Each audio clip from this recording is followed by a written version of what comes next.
Jain boarding प्रकरणी आज बैठक बोलावण्यात आली आहे। राजू शेट्टींच्या अध्यक्षतेमध्ये ही बैठक पार पडणार आहे।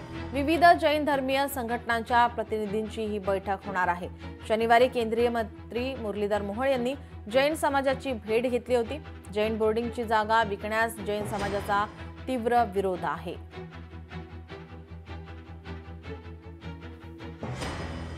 आपले प्रतिनिधी अमोल धर्माधिकारी आपल्यासोबत फोन लाईनवरून जोडलेले आहेत। अमोल, काय अधिकची माहिती? खरं तर आज राजू शेट्टी यांच्या अध्यक्षतेखाली ही बैठक आयोजित करण्यात आलेली आहे।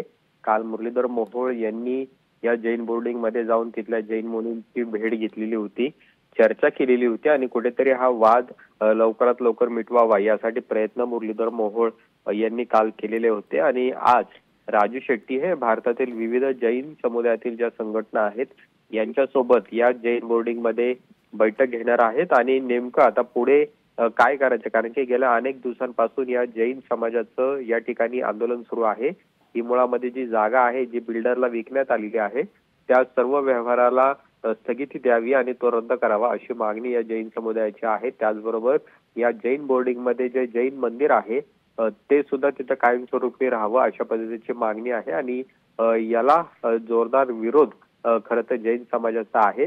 या संपूर्ण प्रक्रियेमध्ये आपण पाहतोय की मुरलीधर मोहोळ यांचं नाव सातत्याने घेतलं जाते, आरोप त्यांच्यावर केले जात आहेत आणि त्यामुळे काल अचानकपणे मुरलीधर मोहोळ हे जैन समुदायाला भेटायला गेले, त्यांच्याशी चर्चा केली आणि त्यांना शब्द सुद्धा दिलाय की जैन समाजाचं जे म्हणणं आहे ते मान्य केलं जाईल आणि एक प्रकारे हा सगळा व्यवहार रद्द होऊ शकतो अशा प्रकारचा सूचक इशारा मुरलीधर मोहोळ यांनी दिलेला आहे। कारण ज्यांनी ही जागा खरेदी केलेली आहे ते बिल्डर मुरलीधर मोहोळ यांचे मित्र आहेत आणि त्यामुळे जर मोहोळांनी ठरवलं तर यामध्ये हा सगळा व्यवहार रद्द होऊ शकतो।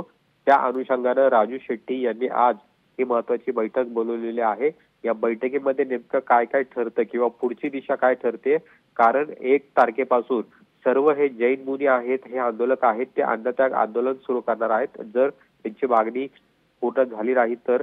आणि त्यामुळे आजच्या या बैठकीकडे सगळ्यांचं लक्ष आहे।